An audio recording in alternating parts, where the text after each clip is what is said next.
Mhm. Ďakujem pekne. Takže budem sa snažiť rozprávať nahlas.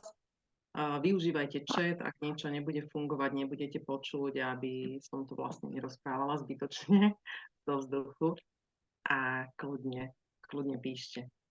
Dobre, takže ako už Juri povedal, tak celý február sa venujeme bylinkám.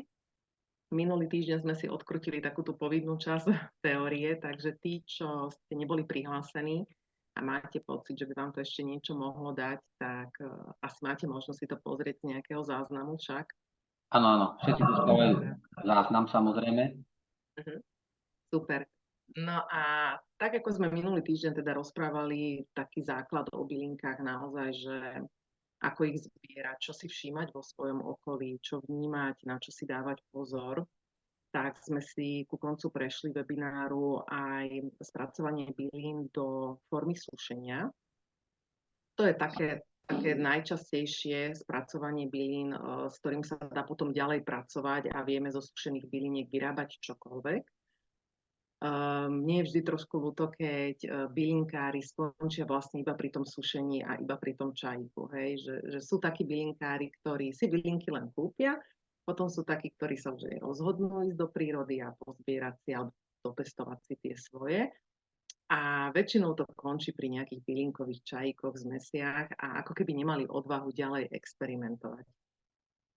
Čo si myslím, že je veľká škoda, pretože tá bylinková ríša ponúka oveľa väčšie možnosti, ako vieme využiť z bylín ich účinné látky a zložky pre náš prospech. A my si dnes povieme niečo o tom, ako vieme tieto byliny spracovať úplne veľmi jednoducho. Je to aj pre lajkov dostupné, nie je to žiadna až taká veľká alchymia. Takže téma dnešného webináru je praktické spracovanie byliniek. A to hlavne do podoby masti, krémov, tinktúr, sírupov, obkladov, kloktadiel, možno sa dostaneme k kúpelom, nápárkám, uvidíme, koľko bude času, aký bude záujem.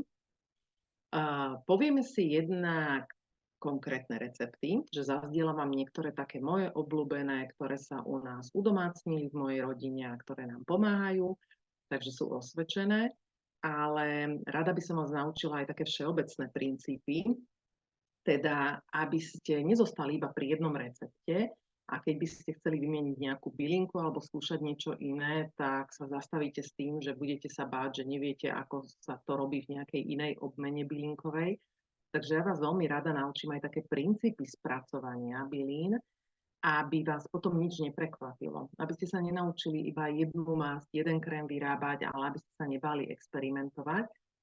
A v rámci tých princípov vás naučím vlastne, čomu sa vyvarovať, alebo ako to robiť bezpečne a dobre tak, aby ten výrobok vám vyšiel, aby sa vám neznehodnotil, aby ste z neho vedeli využiť čo najviac. Zrovna tento týždeň mi volali inak z Telerána, ako tam mám napísanú tú sebestačnosť, že aby ste si vedeli vyrábať pre sebestačnosť. A volala mi dramaturgička s tým, že či neprídem do Telerána, lebo že teda nikde v lekárniach nie sú lieky, čo som nevedela, lebo televízor nemám, takže nedostala sa ku mne táto informácia. A teda, že nie sú lieky proti kašlu, bolesti a teplote a tak ďalej. Takže či prídem naučiť divákov vyrábať nejaké recepty. Takže sa teším, že sa to už aj takto dostáva do sveta. Takže vy sa dnes naučíte naozaj vyrábať si nejaké recepty alebo teda nejaké bylinkové prípravky, ktoré by vám mohli pomôcť. A ako ja hovorím, že niekedy doslova zachrániť krk. No a pozrieme sa takisto na aromaterapiu, ak nám teda vydá čas, lebo mám dosť slajdov pripravených, takže uvidíme, ako nám to pôjde. A pozrieme sa na aromaterapiu ako na moju obľúbenú súčasť bylinkovej liečby, ktorá je takisto veľmi nenáročná, dostupná a vie ju využiť každý naozaj bez toho, aby si použitím byliniek nejako ublížil.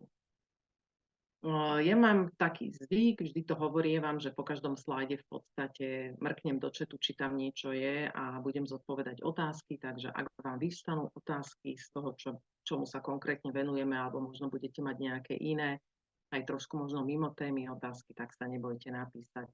Tento živý chat alebo živý online, keď sa ho zúčastníte, je dobrý na to, že môžete dostať odpovede na otázky, ktoré potrebujete.